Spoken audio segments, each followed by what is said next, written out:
اپنا رنگ دکھا جاتی ہے صحبت اللہ والوں کی، اللہ سے ملوا جاتی ہے صحبت اللہ والوں کی۔ والے ہوتے ہیں، گناہوں سے بچتے ہیں، تقوی طہارت کی زندگی گزارتے ہیں، تو ان کے لیے تو رمضان رحمت کی خوشخبری بن کے آتا ہے، تو پہلے 10 دن میں ہی ان کے درجے بلند ہو جاتے ہیں۔ اور کچھ ایسے بھی ہوتے ہیں، کبھی نیکی کر لی کبھی خطا کر بیٹھے، تو ایسے لوگ جب رمضان کے پہلے 10 دن گزار لیتے ہیں تو اس میں ان کے جو گناہوں کی ظلمت ہوتی ہے اس کو اللہ تعالیٰ ختم کر دیتے ہیں۔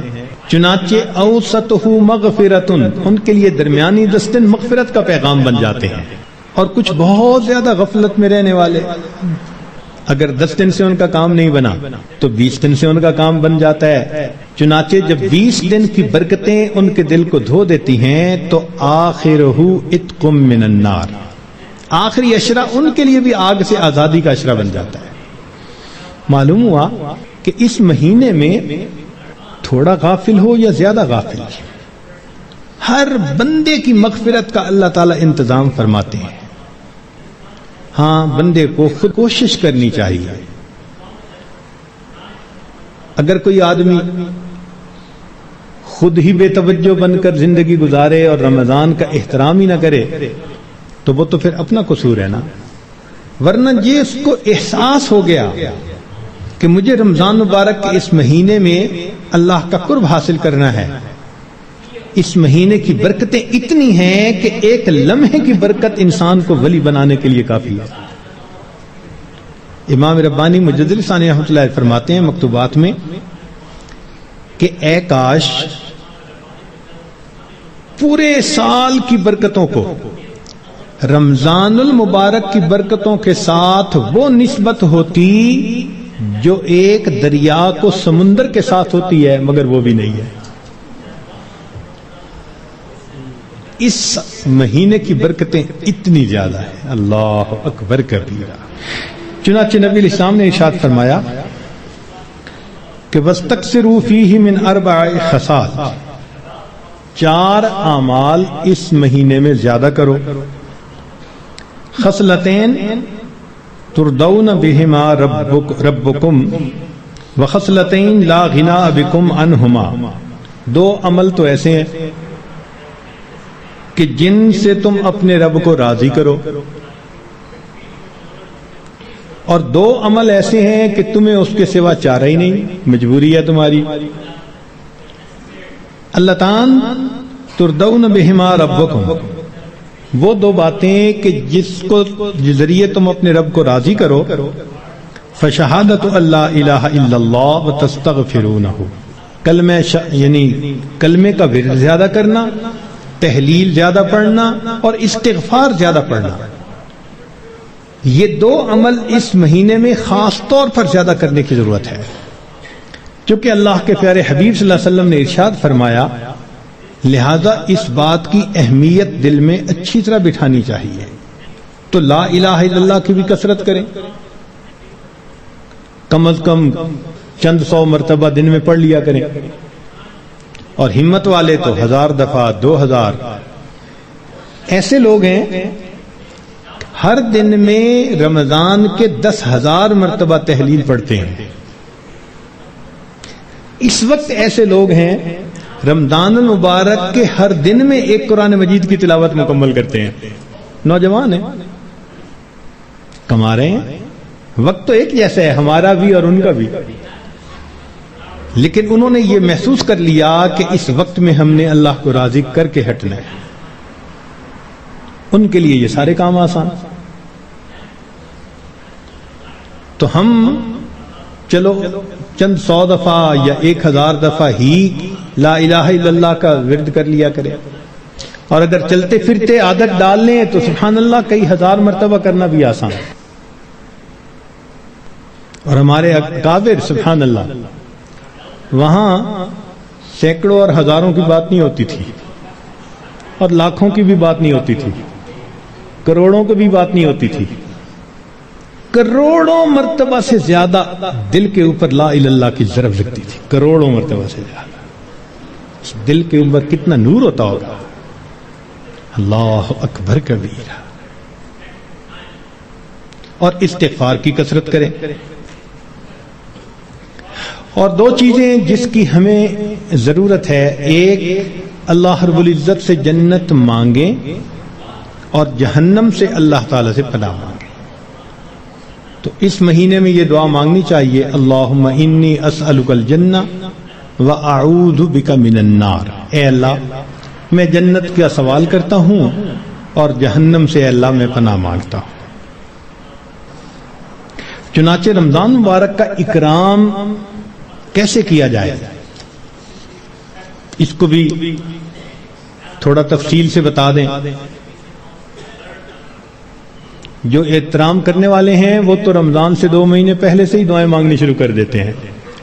رمضان سے پہلے ہی گناہوں کو توبہ کر کے باطن کا غسل کر لیتے ہیں اور پھر رمضان خوب اچھے انداز سے گزارتے ہیں.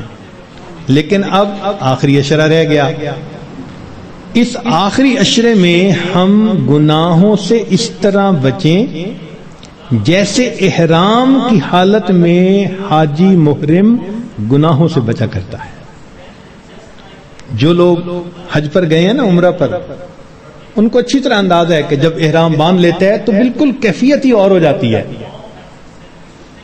پھر جنایات سے بہت بچنے کی کوشش ہوتی ہے. ہر وقت یہ احساس رہتا ہے میں محرم ہوں، احرام باندھا ہوا ہے. بالکل رمضان گزارتے ہوئے وہی کیفیت ہو، انا صائم، میں روزہ دار ہوں، رمضان کا مہینہ ہے، مجھے اس میں کوئی گناہ نہیں کرنا. چلتے پھرتے لا الہ الا اللہ کا ورد رکھیں اور کبھی کبھی پورا کلمہ بھی پڑھیں، لا الہ الا اللہ محمد الرسول اللہ. جتنا ممکن ہو سکے قرآن مجید کی تلاوت کریں. حتیٰ کہ 2-3 منٹ بھی اگر خالی ہیں تو اس کو خالی نہ گزرنے دیں. قرآن پاک دیکھ کر پڑھ لیں، اور اگر قرآن پاک پاس نہیں یا وضو نہیں تو جو صورتیں یاد ہیں کم از کم وہی پڑھ لیں. حسب استطاعت رمضان مبارک میں صدقہ و خیرات زیادہ کریں. سیدہ عائشہ صدیقہ رضی اللہ عنہا فرماتی ہیں کہ نبی علیہ الصلوۃ والسلام رمضان مبارک میں اپنے دونوں ہاتھ صدقے لیے کھول دیا کرتے تھے. جیسے تیز ہوا چلتی ہے اس طرح نبی علیہ الصلوۃ والسلام صدقہ، پانی اللہ کے راہ پانی کی طرح پیسہ بہا دیتے تھے. تو صدقہ و خیرات زیادہ کرنا. وعظ و نصیحت کی محفل میں روز بیٹھیں. کہیں فجر کے بعد ہوتی ہے، کہیں تراویح کے بعد ہوتی ہے. اور آخری عشرے کا سنت اعتکاف اگر نصیب ہو تو سبحان اللہ. معتکف کی حالت ایسی ہی ہوتی ہے کہ جیسے کسی کو منانے کے لیے اس کے دروازے کی چوکھٹ کو پکڑ کے بیٹھ جائے. اگر تو در نہ کھولے گا تو میں بھی در نہ چھوڑوں گا. بس نیت کر لے کہ اے رب کریم آپ کو مجھے منا کے اٹھنا ہے. واقعی دیکھا ہم نے محبت میں ایسے ہوتا ہے. اگر کبھی کوئی محبوب ناراض ہو لوگ قدموں میں بیٹھ جاتے ہیں. بیٹے سے باپ خفا ہو آ کے قدموں میں بیٹھ جاتے ہیں. ابو جب تک آپ راضی نہیں ہوں گے میں قدموں میں سے نہیں اٹھوں گا. سبحان اللہ. یہی مومن کا حال ہونا چاہیے. اے کریم تیرے در پر آ کر بیٹھ گئے ہیں،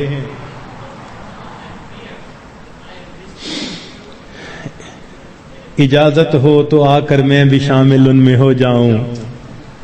سنا ہے کل تیرے در پر ہجوم عاشقاں ہوگا. عشق محبت والے 10 دن فارغ کرتے ہیں اللہ کے سامنے، دن رات عبادت میں گزارنے کی کوشش کرتے ہیں. اور دعاؤں میں پھر انسان خوب عاجزی اور زاری کرے. اس طرح رمضان مبارک کی قدردانی کیجیے. رمضان مبارک کی بے قدری کی بھی کچھ صورتیں ہیں. مثال کے طور پہ بعض لوگ رمضان کے روزے رکھنے کا اہتمام نہیں کرتے. یہ رمضان کی بے قدری ہے. اور کئی مرتبہ سحری کھا کے سو جاتے ہیں کہ میں تھوڑی دیر ذرا آرام کر لوں، اٹھ کے فجر پڑھوں گا، اور شیطان کو نماز قضا کروانے کا موقع مل جاتا ہے۔ یہ رمضان مبارک کی بے قدری ہے۔ اسی طرح افطاری کے انتظار میں باجماعت نماز چھوڑ بیٹھتے ہیں، یہ بھی رمضان مبارک کی بے قدری ہوئی۔ بعض لوگ رمضان المبارک میں خبروں کے نام پر ٹی وی دیکھتے ہیں، غیر محرم عورتوں پر نظر پڑتی ہے، بازار سے گزرتے ہوئے اپنی نگاہ کا احتیاط نہیں کرتے، یہ بھی رمضان مبارک کی بے قدری ہوئی۔ اخبار بینی کے شوق میں تصاویر بھی دیکھتے ہیں، یا بعض لوگوں کو دیکھا کہ بھوک سے بچنے کے لیے یا پیاس کے احساس سے بچنے کے لیے ڈائجسٹ پڑھنا شروع کر دیتے ہیں، ناول، افسانے، کہ وقت گزر جائے۔ تو وقت گزاری کے لیے ڈائجسٹ جیسی کتابیں اور اس طرح کی کتابوں کا پڑھنا، یہ بھی رمضان مبارک کی بے قدری ہے۔ اس سے تو بہتر تھا کہ آپ قرآن مجید کی تلاوت کر لیتے۔ اور بعض مرتبہ عورتیں گھر کے کام کاج میں لگی ہوتی ہیں تو وہ وقت گزاری کے لیے موسیقی والی قوالی لگا دیتی ہیں،